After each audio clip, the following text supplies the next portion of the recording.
Take time because respiration और circulation दोनों होने वाला है, so we will have to be a bit alert while doing it. 1 minute.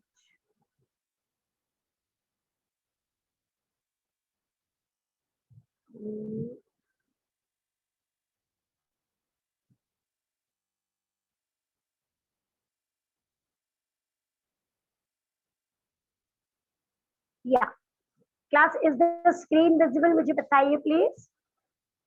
Yes, ma'am. Confirm कीजिए. Yeah. Okay. Yes, ma'am. So you can see मैंने chapter number 8 लिखा है, लेकिन मैंने लिखा सिर्फ रेस्पिरेशन. ठीक है, because that is the first part of the chapter. ठीक है, सेकंड पार्ट सर्कुलेशन. तो उसको आप 2 चैप्टर समझ के चलेंगे तो ज्यादा बेटर है. ठीक है. नाउ वन मोर, हमने 11th स्टैंडर्ड में रेस्पिरेशन किया था. You remember that? Yes ma'am. Okay, उसमें क्या क्या था? Glycolysis, Krebs cycle, ETS. बराबर है, हम ये कर रहे थे. If you remember, glycolysis, Krebs cycle, ETS, बहुत सारा एटीपी का कैलकुलेशन किया था हमने, फिर एनारोबिक किया था. बराबर है. नाउ क्लास, दैट पार्ट, वो जो डिफिकल्ट पार्ट था वो आपका एक्चुअली 11th में होगा, और ये जो इजी पार्ट है, ये जो चैप्टर है, ये उससे इजी है. ठीक है. तो in this chapter you are going to study the respiratory system. सामने आपको डायग्राम से भी लग रहा होगा. करेक्ट. तो हम क्या पढ़ने वाले हैं? Human respiratory system. How do we breathe, how do we respire, how does that oxygen goes into the body. Correct. So you are going to learn about human respiratory system. Respiration जो chemical process है, ATP कैसे मिलता है, वो 38 glucose से 38 ATP मिलता है, वो हमने एक्चुअली ऑलरेडी कर लिया. ठीक है. तो हम सेल के अंदर नहीं जा रहे, हम कहाँ पे जा रहे हैं? Respiratory system. ठीक है. Keep this in mind. Means you are going to talk about lungs, you are going to talk about trachea, alveoli, breathing, taking air in, taking it out, inhalation, exhalation. And class, it's really very good that we are learning that way, because just now we are facing a disease, isn't it, which is totally connected to respiratory system. तो हमारा knowledge उसमें अच्छा हो जाएगा तो better रहेगा, isn't it? हम सब ऑलमोस्ट 1.5 year से बिल्कुल मिल नहीं पा रहे because of the respiratory problem, isn't it? Lung से related problem. So let's go. ठीक है. तो ये आपका बैकग्राउंड रहेगा. Let's move ahead. Yeah. So in any organism, correct, when the organism eats food, to get energy, उसको करना पड़ता है रेस्पिरेशन. जब हम बोलते हैं रेस्पिरेशन, तो एक वर्ड है, respiration is a energy releasing process. Correct. ये मुझे डिटेल में नहीं बताना because you know you have already done it. Fine. So whenever you eat food, food cannot give you energy alone. Food cannot give you energy alone. This food has to be broken down by respiration to give you energy. ठीक है. So you can see the image, human body दिख रही है आपको, और उसके अंदर food जाता है. बराबर है.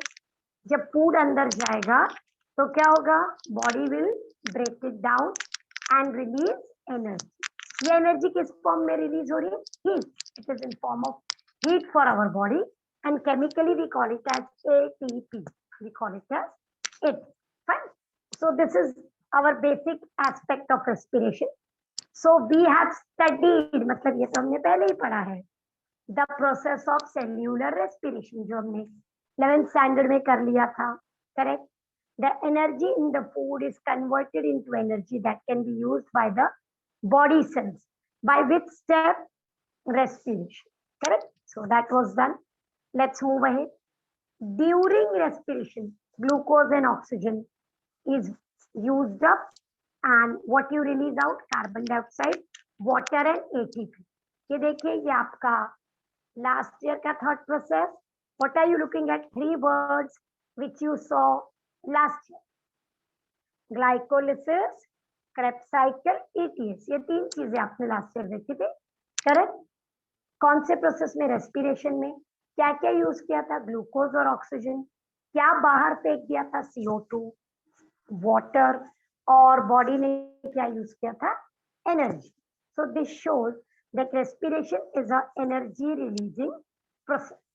ये क्लास हमारा बैकग्राउंड है, यहाँ तक किसी को डाउट है? ये अभी तक हम लास्ट ईयर की ही बातें करेक्ट। एवरीबडी नोज हमें रेस्पिरेशन में ऑक्सीजन अंदर लेना है, CO2 बाहर थ्रो करना है, एनर्जी रिलीज कर, लेकिन कैसे, how to do it, okay, and who is doing. तो मैं बार बार कह रही हूँ हमें, क्योंकि हमारा टॉपिक ह्यूमन रेस्पिरेशन, लेकिन दूसरे organism, do plants do respiration? Plant respiration करते हैं क्या? somebody? Yes ma'am. यस बोला है किसी ने, ओके। बैक्टीरिया रेस्पिरेशन करते हैं? एनीबॉडी? क्या यस और नो? दैट्स फाइन, बोलिए class. all living organisms, whether you are a bacteria, no nahi Mariam, yes, whether you are a bacteria, whether you are a plant, whether you are a amoeba, whether you are a human being, whether you are a tiger, okay, everybody wants ATP, और ATP के लिए हमारे पास एक ही process है, respiration, वो करना ही पड़ेगा, ठीक है, वो एरोबिक करो एनारोबिक करो पर करना तो पड़ेगा, ठीक है। So everybody is doing respiration, may be techniques अलग है, मेथड्स अलग है, रेस्पिरेटरी ऑर्गन अलग है, पर करना तो पड़ेगा, ठीक है। So that is the rule. Here this is our common equation for respiration, सबको पता है C6H12O6 glucose plus oxygen gives you carbon dioxide, water and ATP. Any doubt in this reaction? Everybody knows this. Glucose, oxygen gives you ATP, CO2, water, correct? Yes. So this is our most common reaction for respiration, chemical equation. ठीक है? Okay. अब हमें ये भी पता है in respiration क्या हो रहा है, बोलिए। CO2 we are throwing out, oxygen we are taking in. अगर ये मुझे करना है, ऑक्सीजन मुझे बॉडी के अंदर लेनी है, अंदर, और CO2 मुझे बाहर फेंकना है, तो मुझे चाहिए रेस्पिरेटरी सिस्टम। तो अब आया हमारा हेडिंग, ये हमारा topic. If I want to take oxygen inside, अपने आप तो नहीं जाएगी, और मुझे CO2 बाहर फेंकना अपने आप तो नहीं होगा, तो I need a respiratory system. तो let's see the respiratory system. Yes, तो एनी ऑर्गेनिज्म, चाहे कोई भी ऑर्गेनिज्म जो उसका रेस्पिरेटरी सिस्टम होता है, उसके चार मेन फीचर्स। सबसे पहले should have large surface area, जितना हो सके सरफेस एरिया हमको बढ़ाए मैक्सिमम। क्यों? क्योंकि गैसेस डिफ्यूज होने वाली, अंदर बाहर होने वाली, तो जितना सरफेस एरिया ज्यादा होगा गैस उतनी अंदर आएगी और उतनी स्पीड से बाहर भी जाएगी। You can not have very small lungs and से कि इसमें ही सारी ऑक्सीजन दे दो, नहीं हो सकता। आपके लंग्स का सरफेस एरिया बहुत ज्यादा चाहिए, तो should have large surface. Second, वो जो सरफेस एरिया है वो तो लार्ज है, पर ऑर्गन का थिक नहीं होना चाहिए, नहीं तो फिर गैस कैसे अंदर जाएगी। You want it very thin. मैंने एक वर्ड यूज किया, डिफ्यूजन। डिफ्यूजन मतलब एक जगह से दूसरी जगह जाना। तो अगर ऑक्सीजन को डिफ्यूज होना है और बीच में एक बड़ी दीवार बना देंगे तो दीवार से कैसे जाएगा। तो हमें पतला चाहिए, बहुत थिन, जितना हो सके thin. Moist, why moist? Diffusion wait condition में जल्दी होगा, लिक्विड मीडियम में फास्टर होगा। तो मॉइस्ट चाहिए, ड्राई नहीं चाहिए, ठीक है। Permeable to allow easy diffusion and exchange of gas. Are you getting it class? अगर ये आपके लंग्स हैं तो आपको पता होना चाहिए कि ये एक सेल की थिकनेस है, 1 सेल थिक, इतना थिन लेयर होता है एक सेल, जिसको आप माइक्रोस्कोप से देखते हैं। इसलिए ऑक्सीजन इतने आराम से अंदर चला जाए और कार्बन डाइऑक्साइड भी बाहर आ जाए। So it should be very very thin और मॉइस्ट। तो क्या हमारे लंग्स गीले होते हैं, मॉइस्ट होते हैं? मॉइस्ट मतलब गीला, यस Yes, ma'am. यस, गीले होते हैं। मतलब उसमें इतना ब्लड सप्लाई होता है, इतना ब्लड सप्लाई होता है, ब्लड इज 90% वाटर। तो पूरे लंग्स में, हमारी लंग्स अगर हम किसी को डाइसेक्ट करके देखें तो पिंकिश कलर के दिखेंगे, क्योंकि इतना सारा ब्लड सप्लाई होता है, इतना रिच सप्लाई होता है। तो आ गया हमारा third point, richly vascular. Vascular मतलब blood, vascular supply. The blood supply should be very strong, ताकि जैसे ही ऑक्सीजन आए ब्लड उसको लेके चला जाए। हमको लंग्स में ऑक्सीजन जमा करके नहीं रखना है, जैसे ही वो आएगा somebody should pick it up। और कौन पिकअप करने वाला है? ब्लड। तो बहुत सारा ब्लड सप्लाई होना चाहिए, and should be in direct contact और close to the source of oxygen. मतलब जहां से भी हम ऑक्सीजन ले रहे हैं, अगर हम एयर से ले रहे हैं तो रेस्पिरेटरी सिस्टम उससे नजदीक होना चाहिए। सपोज आप वाटर से ले रहे हो तो वाटर आपके पास अवेलेबल होना चाहिए, ऐसा नहीं होना चाहिए कि पानी कहीं और है और आप कहीं और हैं और फिर उसमें से ऑक्सीजन निकल के जा रही है। नहीं, you have to be very close to it, whether it is air और water. Okay, so you have to be very close to the source of. हमारी नाक डायरेक्ट हवा में खुल रही है ना, ऐसा नहीं ना नाक कहीं बॉडी के अंदर खुल रही है फिर कहीं से हवा वहां जा रही है, नहीं, direct nose expose to air है, करेक्ट? तो ऐसा है, फाइन। अभी आप बोलोगे मिस तो लंग्स एक्सपोज टू एयर होने चाहिए थे, yes you are right, but why it is not, that also we are going. हमारे लंग्स इतने अंदर क्यों हैं, नाक की जगह पे लंग्स क्यों नहीं बनाए, वो अभी हम करेंगे, ठीक है? Are you clear with the 4 features? चारों फीचर्स क्लियर है हमको?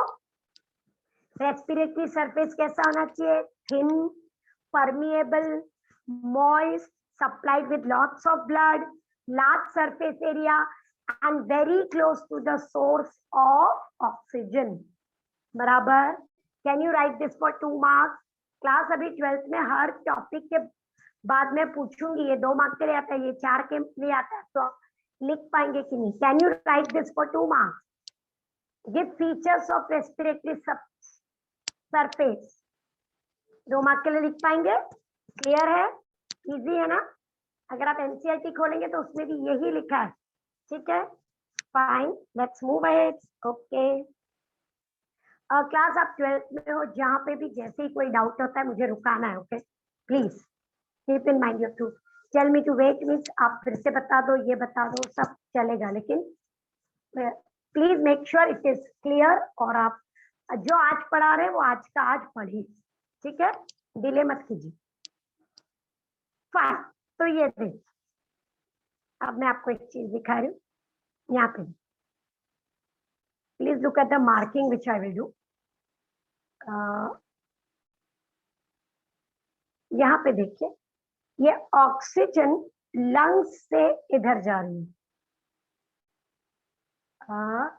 ये तो ये एक थिन सरफेस है, वेरी थिन, और ये हमारा ब्लड वेसल है, वो भी एक थिन सरफेस है, और उनके बीच में एक थिन गैप है, बस यही क्रॉस करना है। तो हमारा सरफेस बहुत थिन है, खाली 2 ही लेयर है, एक लंग्स का लेयर और एक ब्लड वेसल्स का, ठीक है? तो लंग्स का लेयर कितना सेल थिक है? 1 सेल, ये एक सेल। ओके, अभी ब्लड का लेयर कितना थिक है? 1 सेल। तो 2 सेल को क्रॉस करना है हमको, बस इतना ही क्रॉस करना, तो आराम से हो सकता। और दूसरे डायग्राम में देखिए कितना सारा ब्लड सप्लाई है, देखिए ये हमारे लंग्स का पार्ट है, हमारे एल्वियोलाई, दे फुल्ली कवर्ड, सी कैपिलरीज दिख रही है आपको, फाइन फाइन आर्टरी वेन्स के साथ, तो richly supplied with blood. Fine, okay, let's move ahead. Surface area of human lungs, surface area of human lungs 50 to 75 square meters। कम है कि ज्यादा है? कैसा लग रहा है आपको अपना surface area? Almost of the size of a tennis court. Tennis court area होता है ना, उतना बड़ा हमारा लंग्स का एरिया है। ऐसा है क्या? ऐसा है क्या? है ना? आपके लंग्स आपके चेस्ट में, लेकिन वो तो ऐसे कॉइल पूरे फोल्डेड है। अगर उनको हम खोल देंगे, ये स्लाइड फिर से देखिए, ये जो राउंड बॉल्स जैसे दिख रहे हैं एल्वियोलाई, इसको अगर खोल के फ्लैट कर देंगे तो आपके लंग्स कितना स्क्वायर मीटर हो जाएंगे, स्क्वायर फीट हो सकते हैं। ये देखिए 75 स्क्वायर मीटर काफी होता है class. Okay, are you getting it? Tennis court के जितना। अभी स्किन, आपकी पूरी बॉडी की स्किन कितना है? 2 स्क्वायर मीटर्स, लेकिन लंग्स कितना है? 75।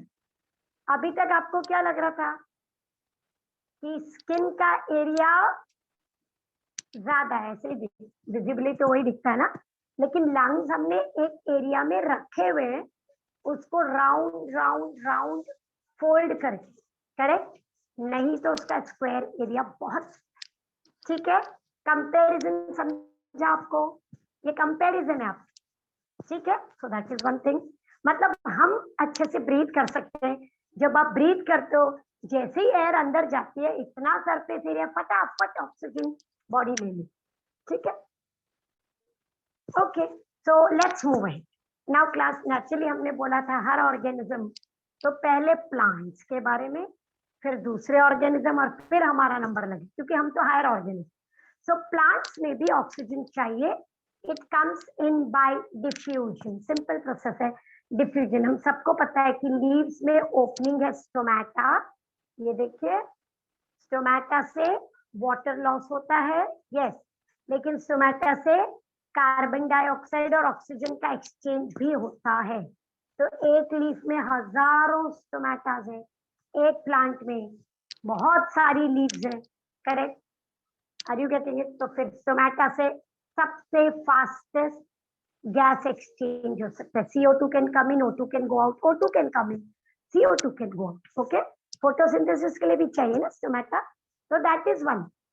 दूसरा, जो हार्ड वुडी ट्रीज होते, बहुत ही हार्ड, ये आप अगर एक बड़े हार्ड पेड़ के बाजू में खड़े हो या उस पे टेका लगा के खड़े हो, तो वो जो हार्ड वुड है उस पे ओपनिंग होती छोटी छोटी, लेंटिसेल्स, लेंटिसेल्स, उससे भी ऑक्सीजन ले सकता है प्लांट, उससे भी ऑक्सीजन अंदर आ सकती है। So that is one thing, ठीक है?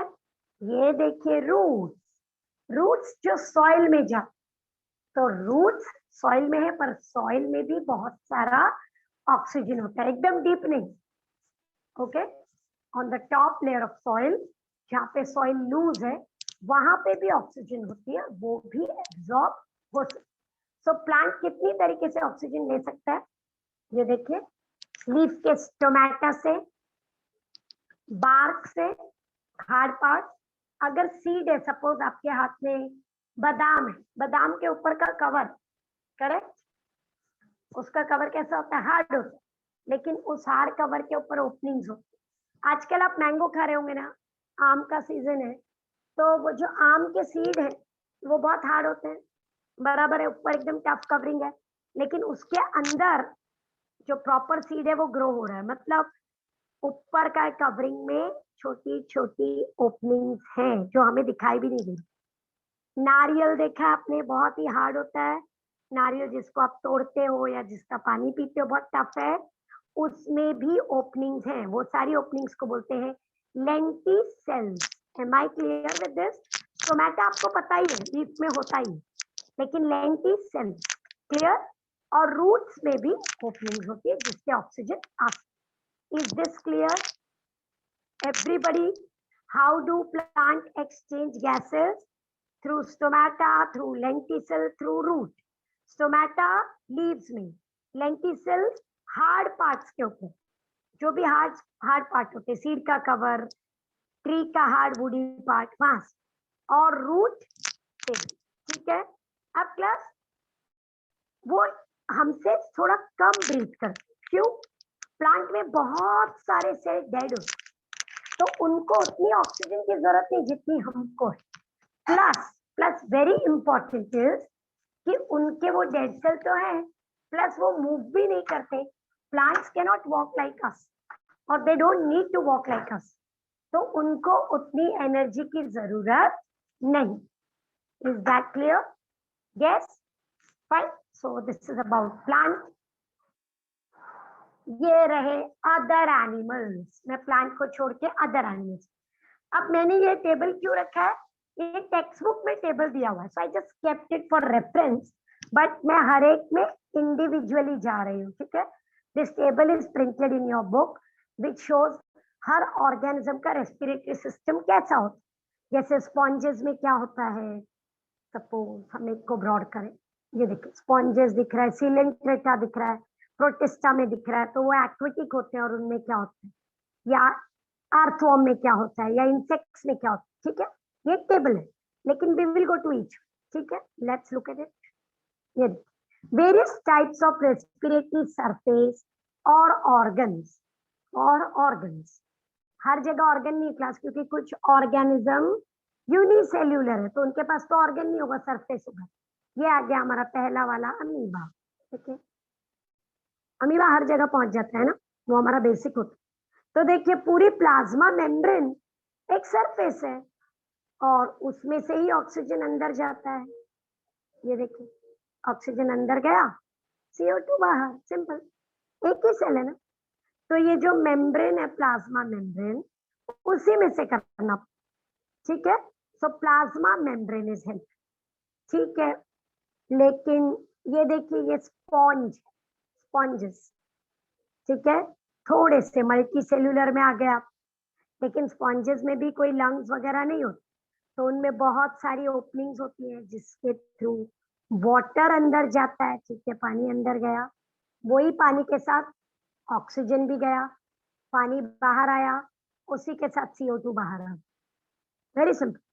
तो अंदर जो सेल्स है उनके मेम्ब्रेन में ऑक्सीजन ले लिया, CO2 दे दिया। ये देखिए मैं फिर से करती हूँ, स्पॉन्जेस में बहुत सारी ओपनिंग होती है, बराबर। पोरस होते हैं ना, पॉरीफेरा था word, you remember the word was Porifera, kingdom animalia, याद है हमको। ये देखो पानी बहुत जगह से अंदर जा रहा है, उससे ऑक्सीजन ले लो और CO2 दे दो, पर कौन लेगा वो ऑक्सीजन, कौन लेगा, मेम्ब्रेन, प्लाज्मा मेम्ब्रेन, क्योंकि कोई मेन ऑर्गन नहीं है वहां। और ये देखिए हमारा हाइड्रा भी दिख रहा है साइड में, ठीक। हाइड्रा में और भी सिंपल है, कैसे सिंपल है, बिकॉज ये पानी अंदर गया, उससे ऑक्सीजन लो, पानी बाहर आया, CO2 दो, ओपनिंग भी एक ही है हाइड्रा में। स्पॉन्जेस में बहुत सारी ओपनिंग्स, पर हाइड्रा में एक ही। सो लोअर ऑर्गेनिजम्स में बहुत सारी या एक या खाली सरफेस होता है, और plasma membrane acts as a respiratory surface, ये हमारा respiratory surface. We don't call it organ, है ना, क्योंकि खाली मेम्ब्रेन काम करता। इज देयर एनी लंग्स या gills in hydra? No. Sponges? No. Membrane ही काम कर रही है। And water is the main source, क्योंकि ये तीनों ऑर्गेनिज्म एक्वेटिक, ठीक है। तो सोर्स ऑफ ऑक्सीजन क्या होगा, वाटर। क्लास आपको ये भी पता होना चाहिए कि पानी में ऑक्सीजन कम होता है, जितना एयर में होता है उसका 1/5 होता है, 1/5 ऑलमोस्ट। मतलब एयर में 20% ऑक्सीजन है, तो फिर वाटर में अराउंड 4%, कम है ना, तो मेहनत ज्यादा करनी, ठीक है। लेकिन ये छोटे छोटे ऑर्गेनिज्म हैं, चलेगा, उनका काम चल सकता, ठीक है। अब आगे बढ़ते हैं, थोड़ा आगे बढ़ते हैं। अब हमारे पास flat worm, round worm, segmented worm, frog, ऐसे ऑर्गेनिजम्स थोड़े बड़े हो गए, ठीक है। तो आप देखिए इनमें से बहुत सारे एक्वेटिक हैं, बहुत सारे एम्फीबिया जो पानी और लैंड दोनों जगह रहते हैं, बहुत सारे अर्थवर्म को हम एक्वेटिक नहीं बोलते, पर उसको हमेशा गीले में रहना होता है, सेमी एक्वेटिक होते हैं। तो इनका रेस्पिरेटरी ऑर्गन होता है ज्यादातर स्किन, ओके, बॉडी का सरफेस, लेकिन स्किन, तो इनकी स्किन मेनली रेस्पिरेशन करती है। ये देखिए planaria, flatworm, planaria is very famous for regeneration, ये देखिए उसकी स्किन है,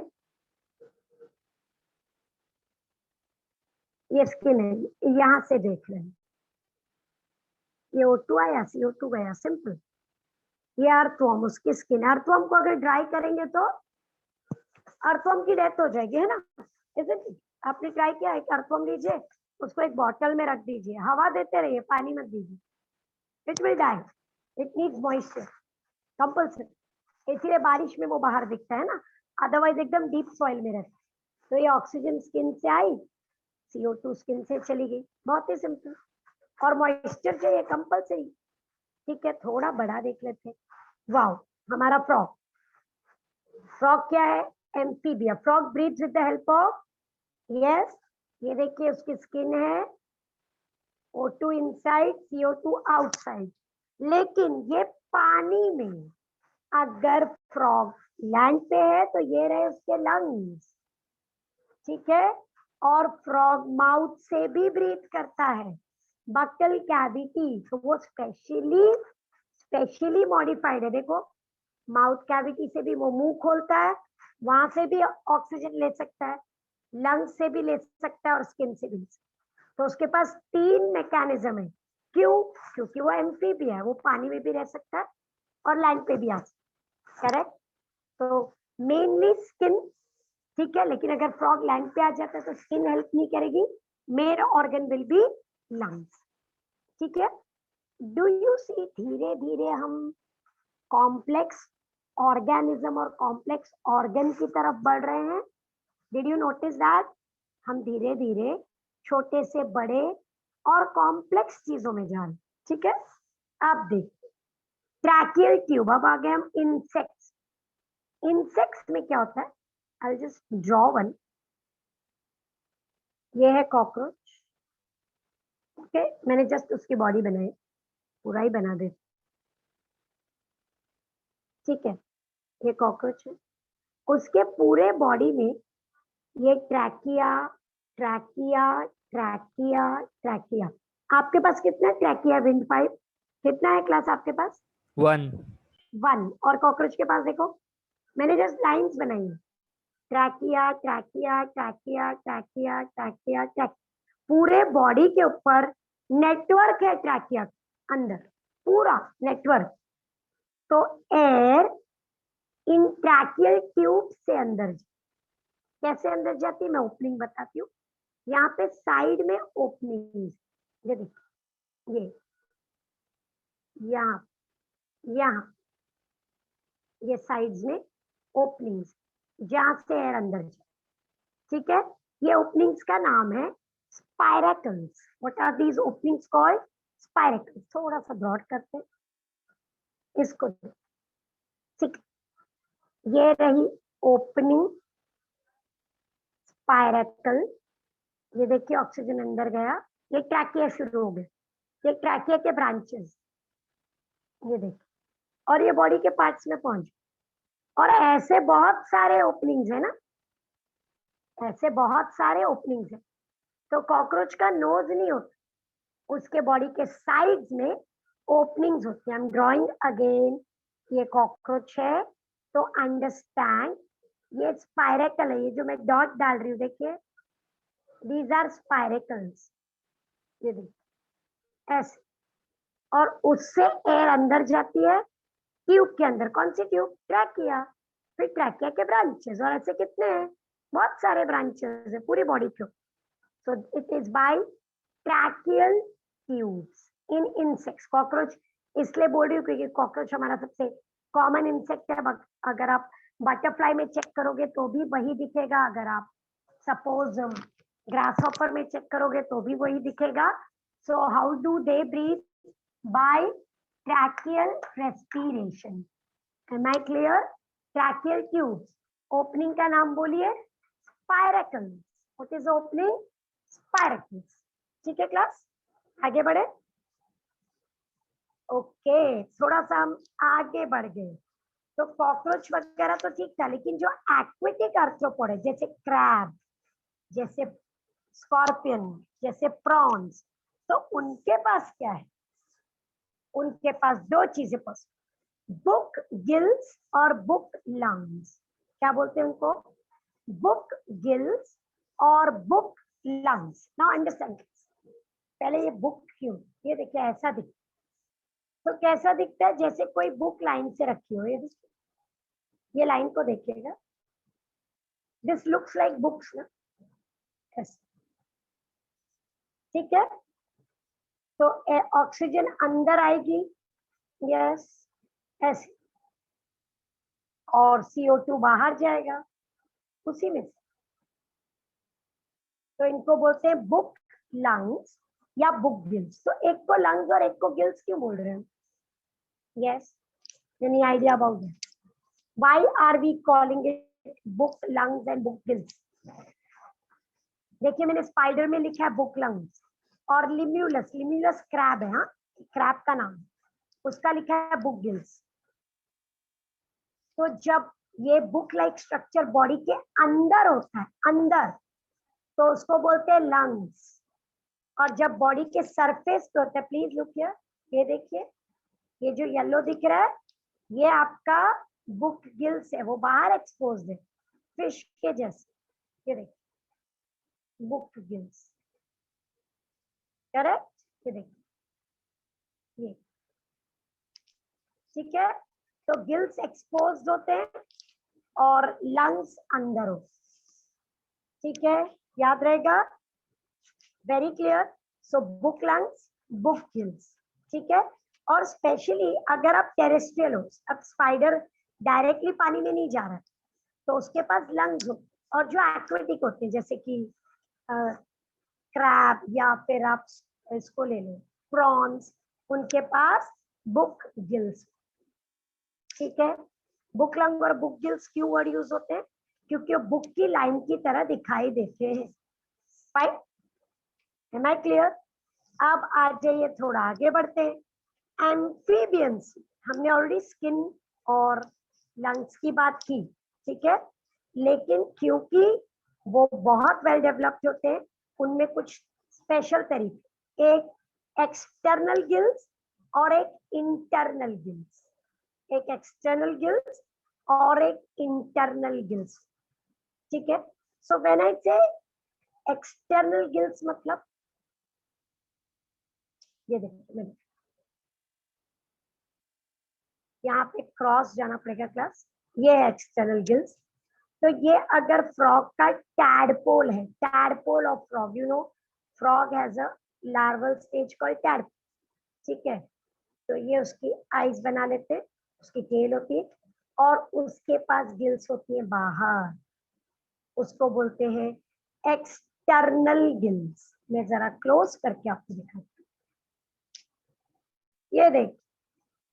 ये देखिए गप्पी फिश, ये देखिए उसके गिल्स बाहर है, देखो, और ये देखो टैडपोल, उसके भी गिल्स बाहर। Please look careful, external gills body के बाहर होते, ठीक है।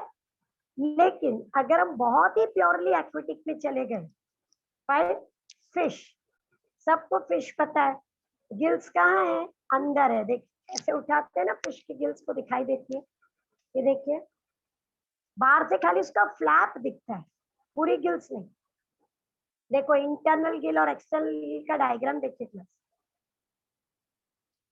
ये बाहर है गिल्स, और ये पूरी बॉडी है, अंदर है गिल्स,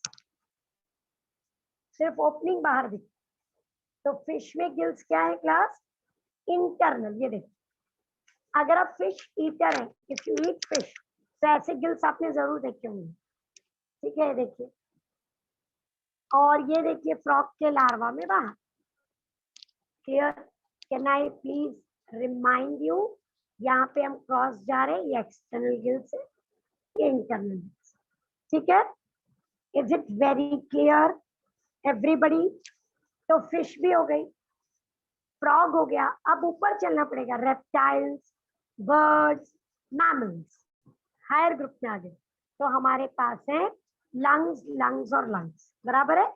लेकिन उसके पहले एक बहुत यूनिक चीज, टर्टल, टर्टल में क्लोएकल रेस्पिरेशन होता है। What is cloacal? क्लोएका कोई मुझे बताएगा, व्हाट इज क्लोएका? हमने लास्ट से किया,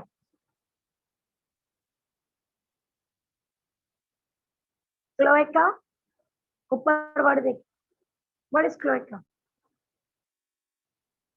जब हमारी डाइजेस्टिव ओपनिंग, ठीक है, एक्सटर्नल यूरिन की ओपनिंग, ओके, रिप्रोडक्टिव ओपनिंग, तीनों एक साथ हो, एक ही ओपनिंग, तो उस ओपनिंग का नाम एनस या यूरेथ्रा के बदले हो जाता है क्लोएका। आई रिपीट, जब हमारी डाइजेस्टिव एक्सटर्नल ओपनिंग क्या है ह्यूमन बीइंग में? Anus, correct, yes, okay. Urinary opening क्या है? यूरेथ्रा। लेकिन अगर यूरिनरी ब्लैडर से यूरिन, डाइजेस्टिव ट्रैक्ट से अनडाइजेस्टेड फूड और ओवरी से एग एक ही ओपनिंग से बाहर जा रहा है, तो उसका नाम होता है क्लोएका, ठीक है। तो ये जो टर्टल है, सबने टर्टल देखा होगा, करेक्ट, उसके ऊपर बहुत ह्यूज, ऊपर से कैसा दिखता है, शेल जैसा दिखाई देता है ना हमको, तो उसकी वजह से उसके ऊपर बहुत वेट हो, बहुत ज्यादा वेट हो। तो जब टर्टल पानी में जाते हैं, पानी में, तो उनको ऑक्सीजन कम फील होती, तो वो बहुत बार, ये देखो, क्लोएका से एयर अंदर लेंगे। किससे एयर अंदर लेंगे? क्लोएका। ये देखो, सी, ये रहा उसका क्लोएका, सीधा ओपनिंग, तो यहां से एयर अंदर लेगा extra, that is called cloacal respiration. ये देखिए, look at the cloaca here, ये रहा, उससे हम एयर अंदर ले। सो टर्टल के पास क्या लंग्स नहीं है क्लास, लेकिन जब भी वो अंडर वाटर जाता है तो उसको ज्यादा ऑक्सीजन चाहिए और पानी में कम होता है, तो वो क्लोएका से भी एयर अंदर लेगा। Is that clear? So that is called cloacal respiration. मतलब क्लोएका भी ऑर्गन फॉर रेस्पिरेशन हो सकता। Is that clear? देखो क्लास, इसके पास लंग्स है, देखिए लंग्स आपको दिख रहे हैं, लेकिन क्लोएका भी है। यहाँ पे भी देखो, बॉडी के पास लंग्स हैं, लेकिन क्लोएका भी, ठीक है, वो उसकी भी हेल्प ले सकता है, जरूरत पड़ी तो। मेन ऑर्गन लंग्स ही रहे। अब हमारे पास क्या है?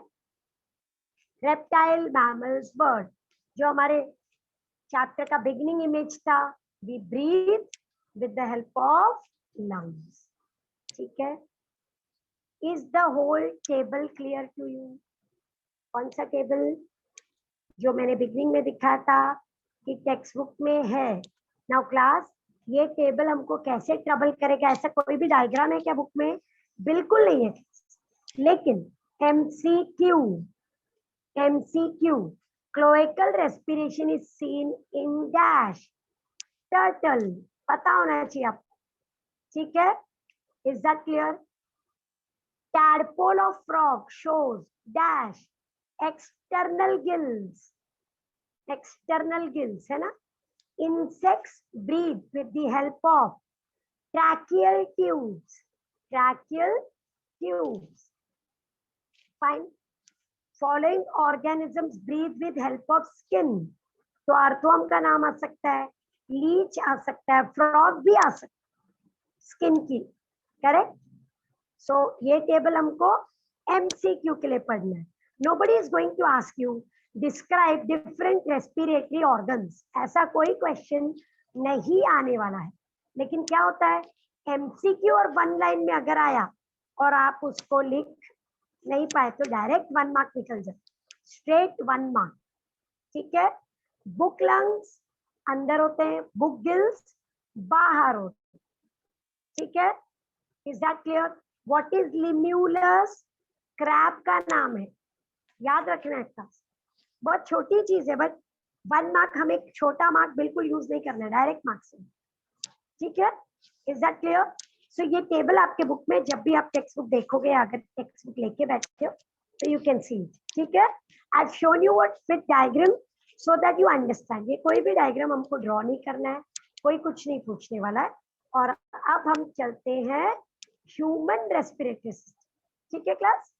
Can I move ahead? Please give me a feedback here. Everybody, आगे बढ़ू मैं? मैम। कोई डाउट्स किसी को भी? No ma'am. Okay, main chapter अब शुरू हो रहा है, ह्यूमन रेस्पिरेटरी सिस्टम। लेकिन क्लास वो बहुत इजी। ओके, जब भी हम ह्यूमन रेस्पिरेटरी सिस्टम की बात करेंगे तो हम लंग्स, ट्रैकिया, जो हम शायद मेरे ख्याल से 5th स्टैंडर्ड से पढ़ रहे हैं ऑलमोस्ट, वो, ठीक है। सो ह्यूमन रेस्पिरेटरी सिस्टम के 3 मेन फंक्शंस। कितने मेन फंक्शंस? 3। एक, एयर को अंदर लेना, उसको हम क्या बोलते हैं? Inspiration, inspiration.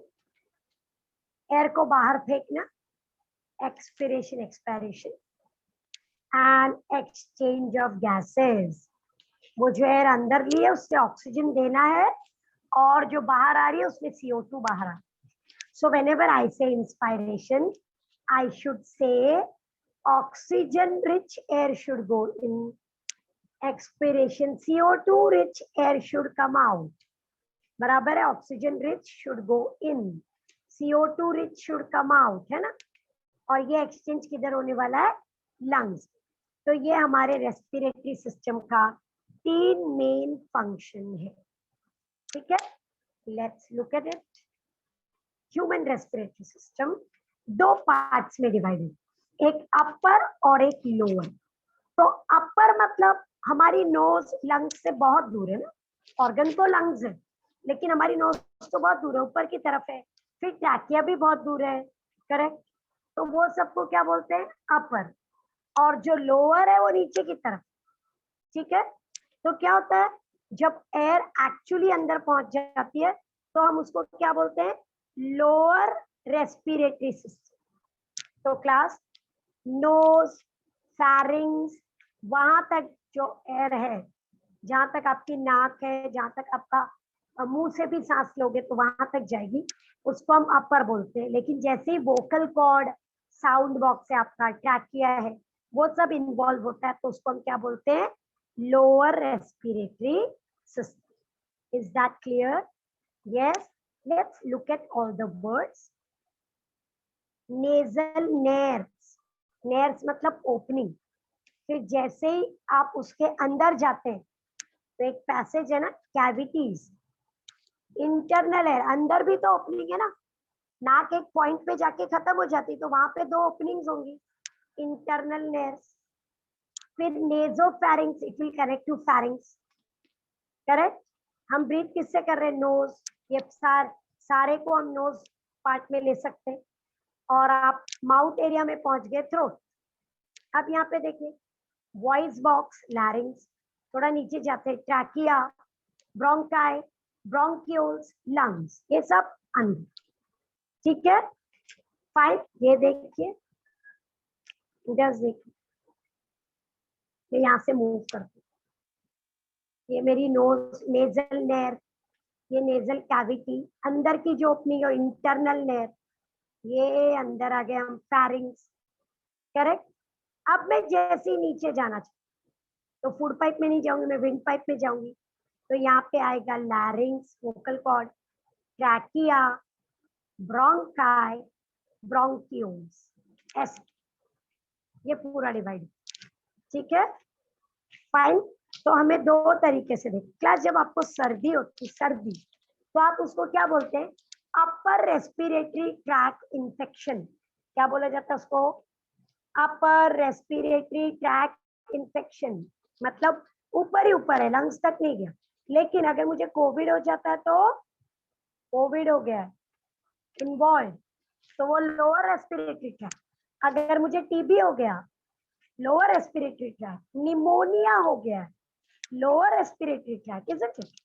Asthma, lower, lungs involve है आप। लेकिन अगर मुझे थोड़ी, हम बोलते हैं ना, सर्दी खांसी, हल्की सी गले में खराश है, तो what is all that? Upper, ठीक है। Will you remember this? Fine, let's move ahead, शुरू कर। नोज, देखिए, करेक्ट, सबको नोज पता है। So nose, it has a pair of slit like opening, ऐसे लगता है ना 2 गैप्स हैं, करेक्ट। स्लिट यानी कट जैसा, ये देखिए ये आपका एक है, ये आपका दूसरा। इसको बोलते हैं एक्सटर्नल नेर्स या नॉस्ट्रिल्स। एक्सटर्नल नेर्स या नॉस्ट्रिल्स, इज दैट क्लियर? क्या काम है उसका? एंट्री ऑफ एयर, वहीं से अंदर आ सकते हैं और तो कोई तरीका है नहीं, ठीक है। अब जैसे ही आप अंदर आते हो, आप एक नेजल कैविटी में चले जाओ, तो अंदर it is divided into right and left. कौन उसको डिवाइड करता है? बीच में एक पार्टीशन, एक कार्टिलेज है, मिस इथेमॉइड। बीच में एक कार्टिलेज है, मिस इथेमॉइड। Please remember that. आपकी नोज के बीच की जो बोन है उसको टच कीजिए, जिसको आप हिला सकते हो कार्टिलेज को, उसका नाम है मिस इथेमॉइड। मिस मतलब बीच, तो वही आपकी नाक को लेफ्ट और राइट में डिवाइड कर रही है ना, करेक्ट? Are you understanding? तो ये आपका नोज यहाँ से शुरू हुआ, ठीक है। ये देखिएगा, ये आपका एक्सटर्नल नेर्स है ना, और ये देखिए आप अंदर पहुंचे, ठीक है। और जब आपकी नाक एंड होती है तो भी वहां पे ओपनिंग है, उसको हम बोलेंगे इंटरनल नेर्स, ऐसे। तो ये मेरी नोज है पूरी, इतना लंबा जो पैसेज है, और वो पैसेज किस में डिवाइडेड है? लेफ्ट और राइट, लेफ्ट और राइट, ठीक है। कैन समबडी से why in two parts, why not one opening only? If एक one ओपनिंग भी is तो रख। if one is closed or damaged, then other will help in breathing. Okay, suppose if one is close, तो at least एक खुला रहेगा। Very good, that's one of the reason. और कुछ? और कुछ?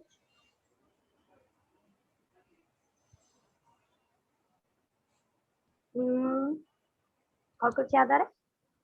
अच्छा ठीक है, चलो I tell you why it is like that. लेकिन ये जो नोज है जो हमने फेस पे बनाई है, वो हमने चेस्ट में क्यों नहीं बना दी? सीधा लंग्स के बाजू में, डायरेक्ट एयर लंग्स के अंदर चली जाती, that would be more easy ना। इमेजिन आपका जिधर हार्ट है वहां पे नोज बना दी होती, दो ओपनिंग।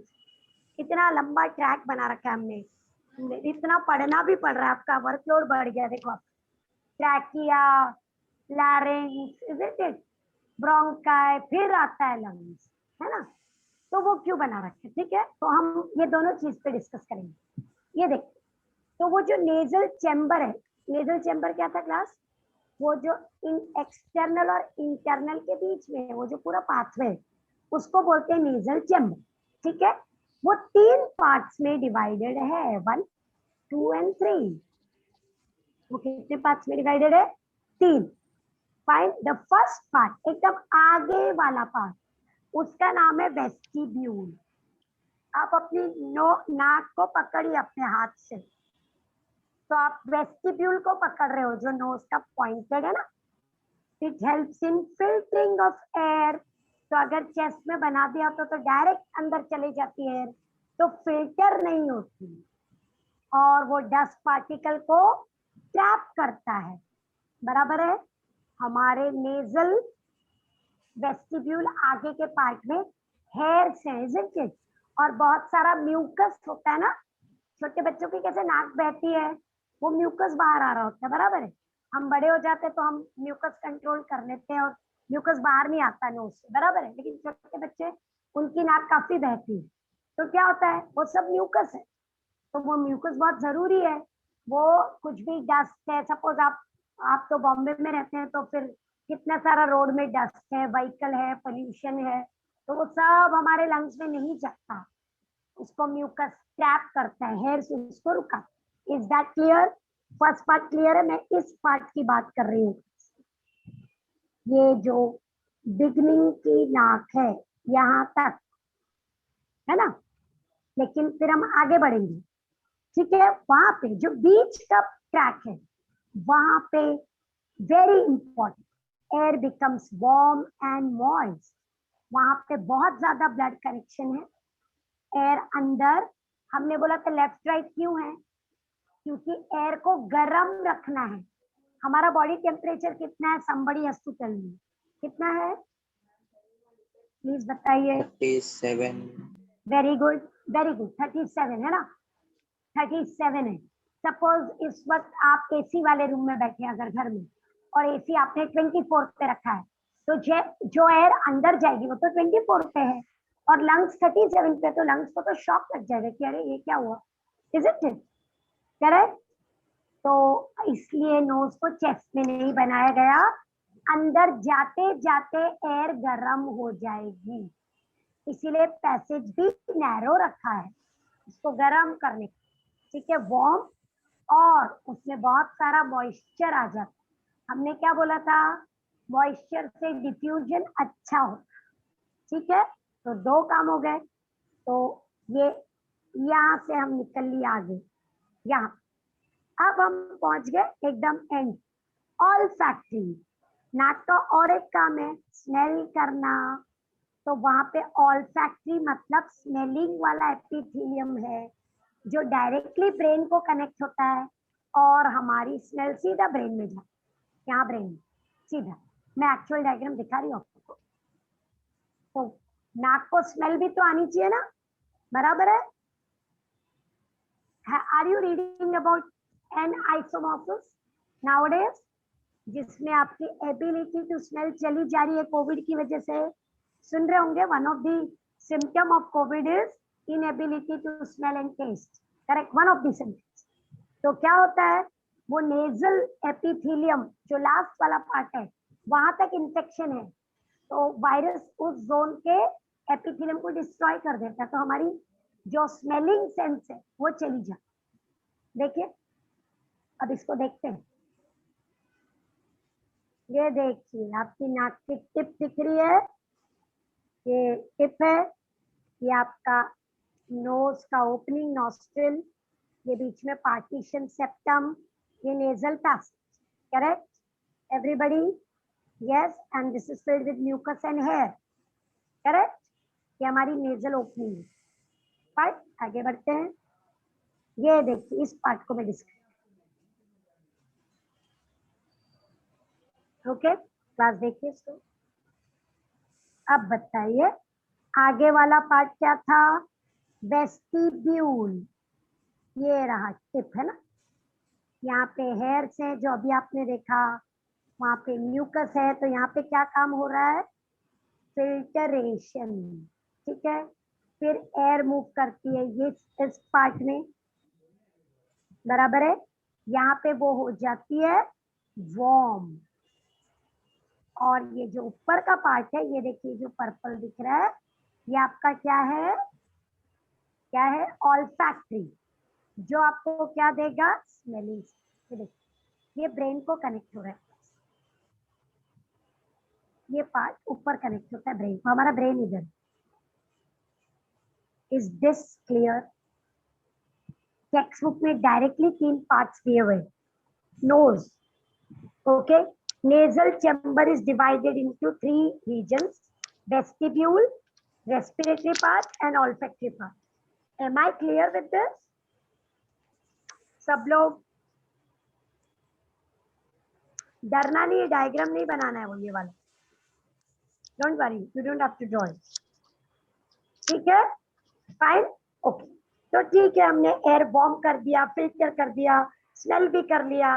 ठीक है, तो एयर अंदर जाएगी, और ये है मेरी इंटरनल ओपनिंग ना, इंटरनल लेयर्स, तो वो सीधा पहुंचेगी फैरिंग्स. फैरिंग्स हमारा कौन सा पार्ट है?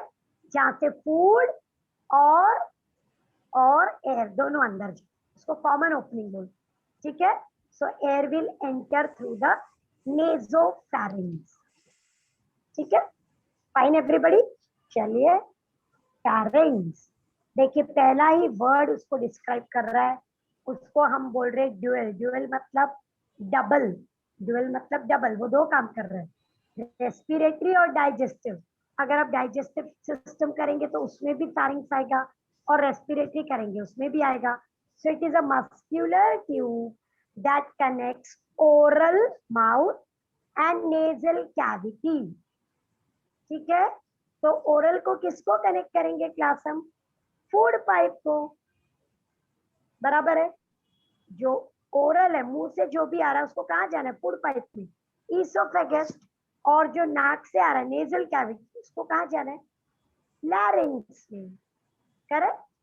So it connects it is a muscular tube, short and broad, which connects the oral to the esophagus and nasal to the larynx. Am I clear, everybody? ये देख,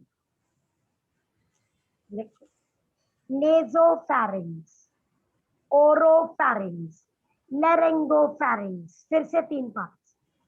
तो फैरिंग्स के 3 पार्ट देखिए, आपको 3 कलर दिख रहे हैं, बहुत ही तिरंगे की तरह दिख रहा है। देखो पहले डायग्राम देखो। क्लास स्पीड ठीक है ना? आपको समझ में आ रहा है ना? ये हुका की Yes? चले पसी नहीं था। हेलो, जोर से बोलना बच्चा। हेलो, स्पीड इज फाइन ना? 3 पार्ट्स को देखिए। नेजोफैरिंक्स जो डायरेक्टली नोज को कनेक्ट हो रहा है, प्लीज लुक एट दिस, ठीक है। ओरोफैरिंक्स जो डायरेक्टली माउथ को कनेक्ट हो रहा है, और लैरिंगोफैरिंक्स जो लैरिंग्स को connect. Larynx is the vocal cord. I repeat again, देखिए ध्यान से। ये है नेजोफैरिंक्स, ये देखिए नोज को कनेक्ट हो रहा है। ये है ओरोफैरिंक्स, ये मुंह से खाना आ रहा है इधर। और ये है लैरिंगोफैरिंक्स जो लैरिंग्स को connect. Is that clear?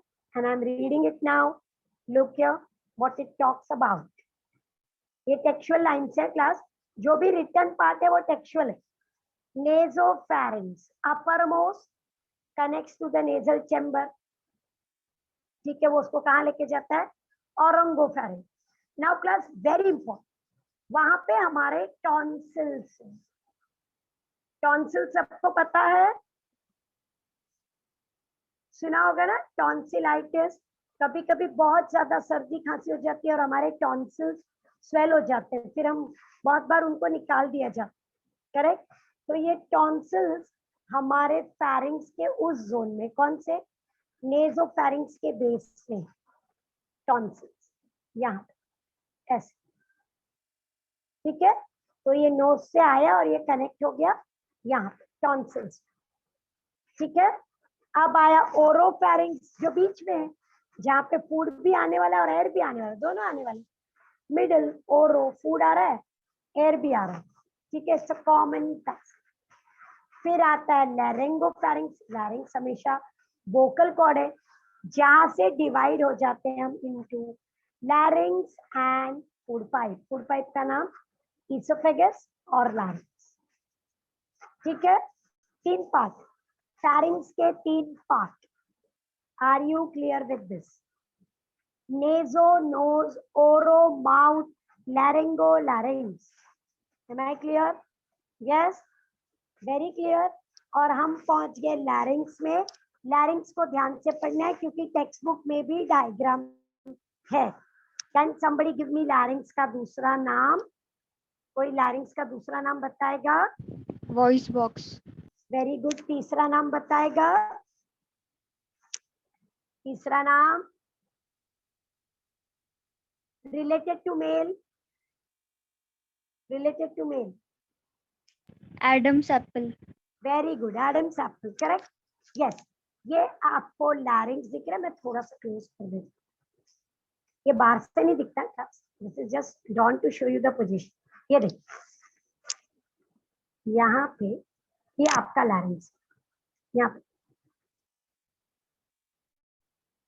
This, ठीक है। ये पूरा पार्ट आपका लैरिंग्स है। वॉइस बॉक्स है, वोकल कॉर्ड उसके अंदर फ्लैप्स है जिनको वोकल कॉर्ड बोलते हैं, ठीक है। और इसको एडम्स एप्पल इसलिए बोलते हैं क्योंकि मेल्स में लैरिंग्स थोड़ा बाहर की तरफ ज्यादा होती है ना। जब आप ग्रो होते हैं तो मेल्स में वॉइस थोड़ी सी डिफरेंट होती है, बराबर है। जैसे जब आप आंसर करते हो मुझे, तो मुझे ज्यादातर पता चलता है कि ये किसी लड़के ने आंसर दिया या ये किसी लड़की ने आंसर दिया। कैसे? क्योंकि आपके लैरिंग्स में डिफरेंस है ना, मेल की वॉइस हैवी होती है, फीमेल्स की वॉइस में हाई पिच होता है, करेक्ट। तो ये लैरिंग्स, तो इसीलिए उसको एडम्स एप्पल बोलते हैं, वो थोड़ा सा आउटग्रोन होता है मेल में, ठीक है। So larynx is a apparatus made up of cartilage, ligaments, muscles, mucous membrane, correct, जो अपर रेस्पिरेटरी ट्रैक से नीचे आने वाले पैसेज के बीच में है। वो एक तरीके से वॉचमैन है उधर। ट्रैकिया में जाने के पहले आपको लैरिंग्स में आना पड़ेगा, ट्रैकिया में जाने के पहले आपको लैरिंग्स में आना पड़ेगा, और उसके अंदर है हमारा वोकल कॉर्ड जिससे आवाज निकल रही है। तो अब एक्चुअल लैरिंग्स को देखिए, ये रहा, देखिए क्लास, तो ब्यूटीफुल एक्चुअल इमेज देखिए जो सबसे कॉर्नर में दिख रही है, ये दिखा आपको, ये आपका लैरिंग्स, I just point it out, ये देखिए, ये ट्रैकिया है क्लास, और ये थायराइड कार्टिलेज है। आई जस्ट शेड इट, ये लैरिंग्स, एस वॉइस बॉक्स, ठीक है। अब जरा डायग्रामेटिकली देखते हैं, क्योंकि हमारी टेक्स्ट बुक में भी डायग्राम है तो हमें दिखना चाहिए। ये देखिए, इस साइड लेफ्ट साइड वाला डायग्राम देखिए, वो आपके टेक्सचुअल डायग्राम से मैच होता है। जो आपको रेडिश कलर दिख रहा है नीचे फ्लैप जैसा, वो कार्टिलेज, ठीक है, वो लैरिंग्स को प्रोटेक्ट करता है। और उसके अंदर आई एम मार्किंग इट, ये आपका लैरिंग्स,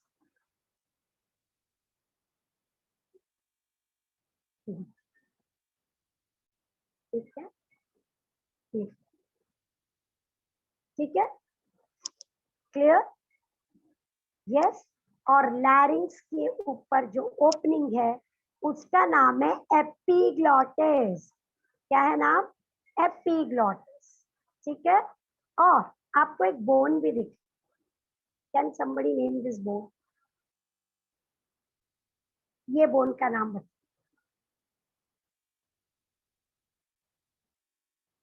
yes, hyoid bone. Very correct, hyoid bone.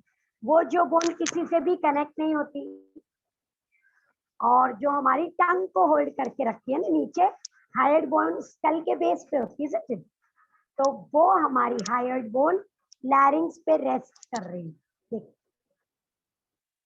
Is that clear everybody? Yes, are you clear? So let's read about the larynx. In males, the front of the thyroid cartilage थोड़ा बाहर की तरफ निकलता है, इसलिए लैरिंग्स को बोलते हैं एडम्स एप्पल। एडम कौन है? Who is Adam? First male ना, ऐसा माना जाता है ना, जो पहला, मतलब एज पर क्रिश्चियनिटी, जो फर्स्ट मेल था वर्ल्ड में, उसका नाम एडम। एडम और ईव आपने सुना होगा, है ना, तो एडम्स, ठीक है। अब पढ़ते हैं लैरिंग्स के बारे में। Actually this called voice box, हम सबको पता है, ठीक है। It is organ of phonation. Phonation मतलब sound producing organ, correct.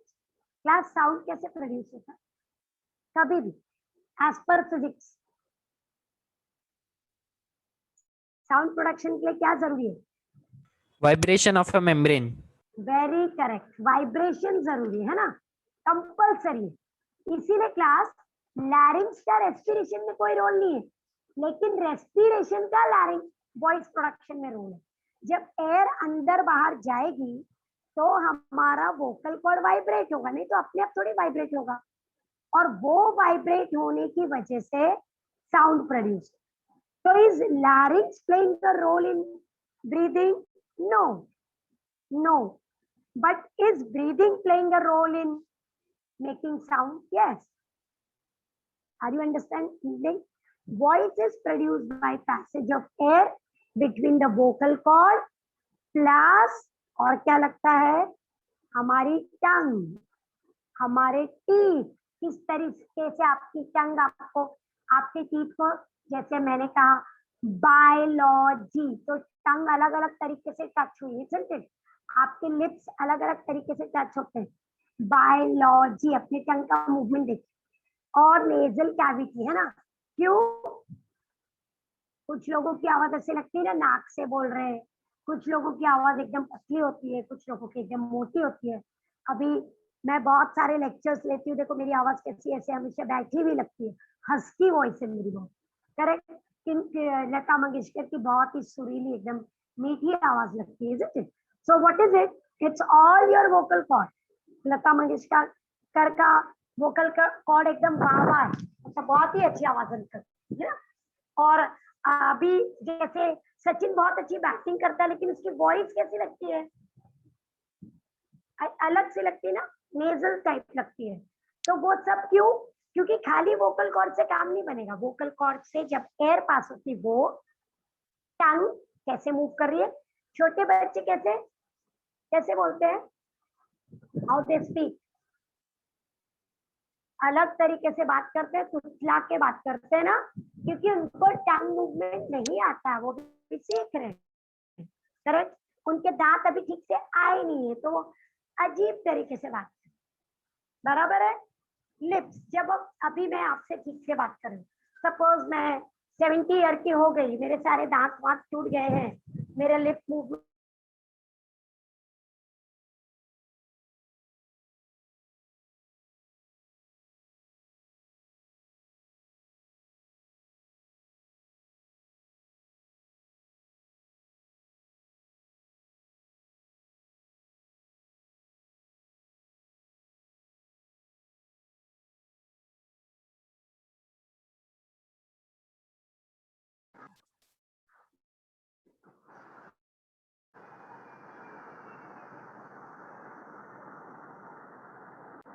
Hello class. Hello class. Am I audible? I think I got disconnected. Yes, ma'am. Yeah, I'm so sorry class. I think I got disconnected. Just a minute. Yeah. वापस आ जाते हैं हम। ठीक है, तो sound इससे produce होता है और उसमें एक बहुत important role speech. Speech speech के लिए क्या चाहिए हमको? Brain.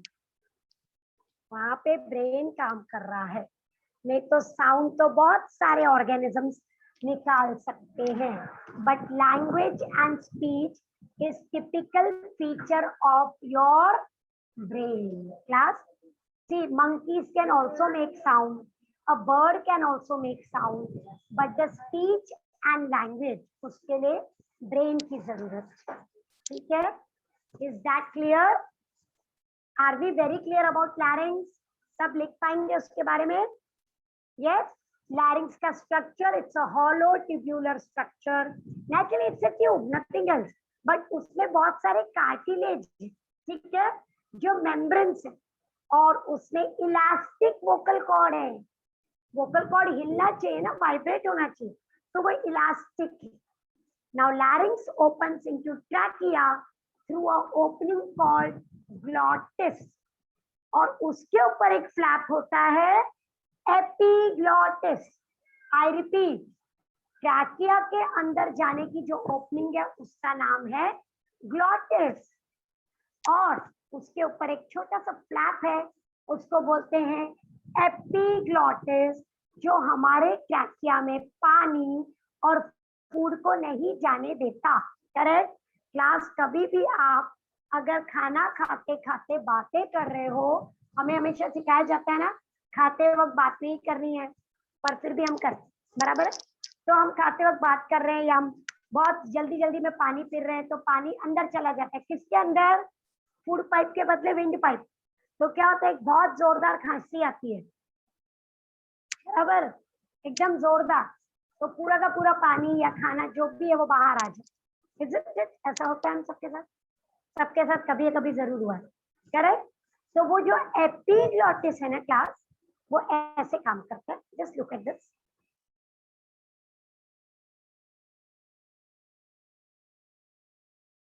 One minute.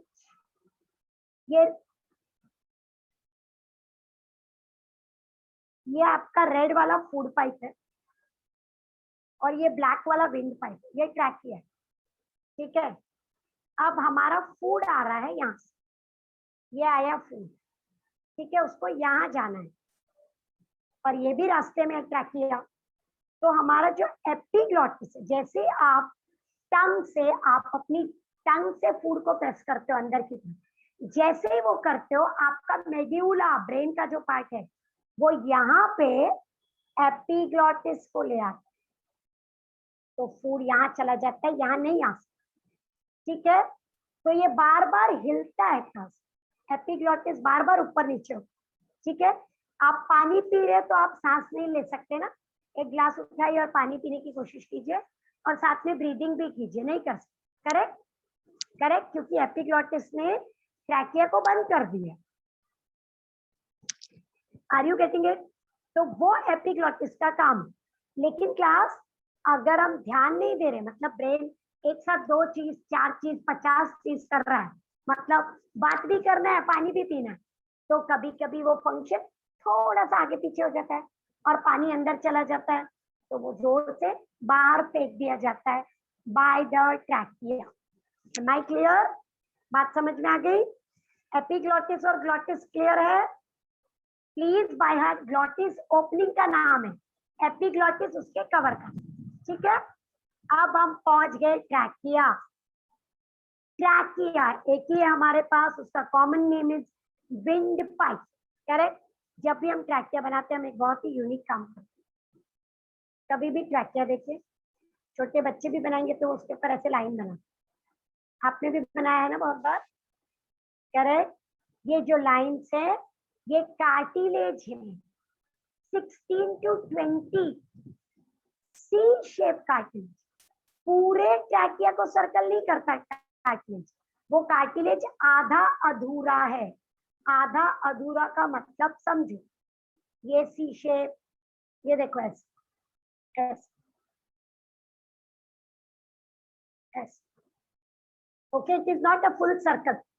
So trachea is supported by C-shaped cartilage, जो ट्रैकिया को बंद होने से रोकता है। It prevents collapsing. Trachea muscles का बना सकते थे, yes, क्यों नहीं बनाया? अगर बंद हो जाएगा तो हवा अंदर जाना बंद हो जाएगी।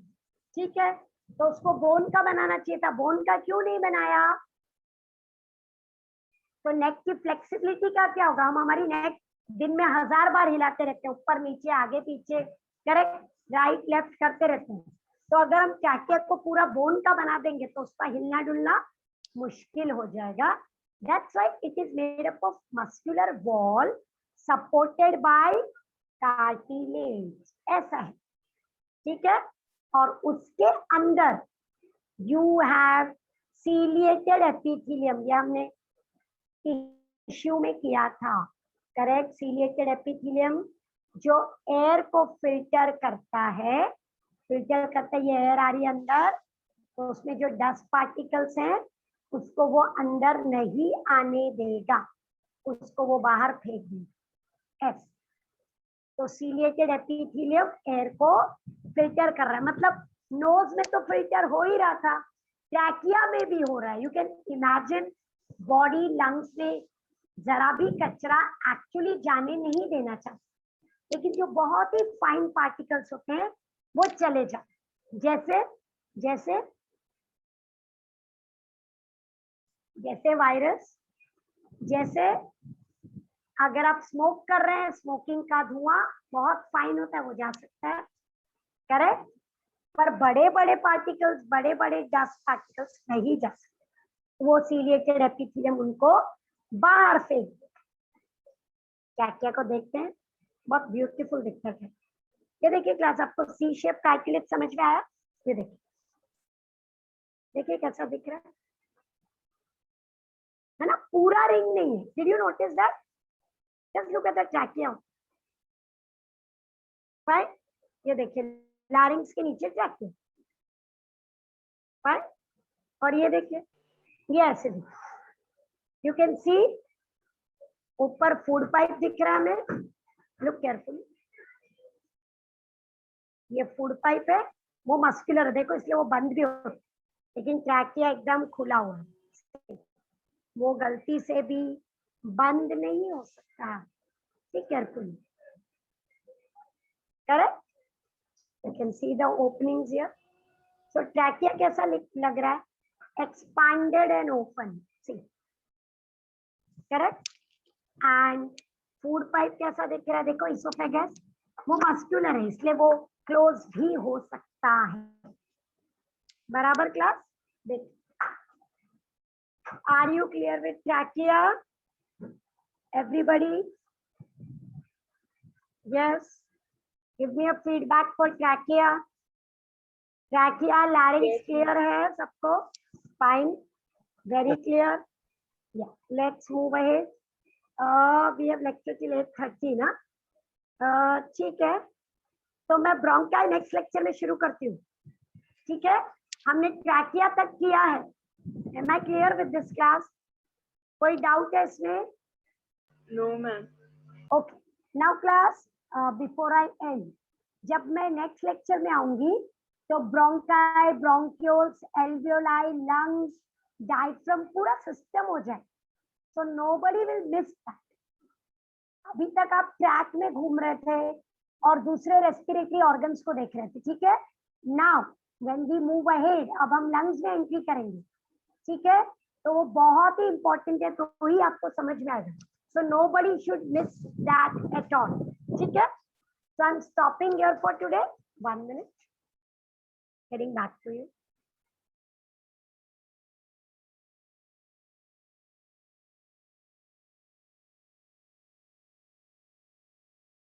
Okay, class. So we stop here for today and we will move ahead with what? Respiratory system in detail. So next lecture में 1.5 hour में पूरा system detail में हो जाए. So don't miss it at all. ठीक है class? Everybody is going to study. I want everybody to be studying with me, with our speed. अगर मैंने आज पढ़ाया है तो आप देखना बहुत सारा नहीं पढ़ा है. आज मैं थोड़ा स्लो गई हूँ. तो उतना पढ़ के रखना आपका काम. उसमें डाउट है तो पूछिए. अगर आप सोचेंगे कि हम दिसंबर में पूछेंगे तो ना आप पूछोगे और ना अवेलेबिलिटी रहेगी. Don't pile up. Don't make a tower of your doubts. Please ask. ठीक है मैम? या बोलो. मैम, बोलो. मैम हाँ. नीट के लिए बायोलॉजी के लिए कौन सा बुक रेफर करना है? मतलब कौन सा अच्छा होगा? देखो पहली बात तो मैंने आपको बोला एनसीईआरटी की टेक्स्ट बुक बाय हार्ट करना है. बराबर है? वो तो आपको बाय हार्ट करना है. अगर आपके पास नहीं है तो ऑनलाइन में देखिए. उसको ऑनलाइन में दिखती है बुक. cbse.online उसको देखिए तो उसमें मिल जाएगी बुक. आप उसको पढ़ सकते हैं. दूसरा मतलब उसके सिवा और कुछ एक्चुअली पढ़ने की जरूरत नहीं है. फिर आपको क्लासेस से एक बुक मिली होगी या मिली है एमसीक्यू की कोई भी, वो मिलेगी ही. Correct? So in case you want to buy extra, you're buying something extra, then we have fingertips. MCG fingertips एक अच्छा है. फिर हमारे पास ABC भी अच्छी है. fingertips ज्यादा यूज है. मैम कौन सा आपने बोला फिंगर टिप्स के बारे में? MTG fingertips. MTG. हाँ. अगर आप पर्सनल खरीद रहे हैं तो वो भी ले सकते हैं. ठीक है? So that is one of the common books. Okay. Thank you, ma'am. Bye class. Take great care. Bye.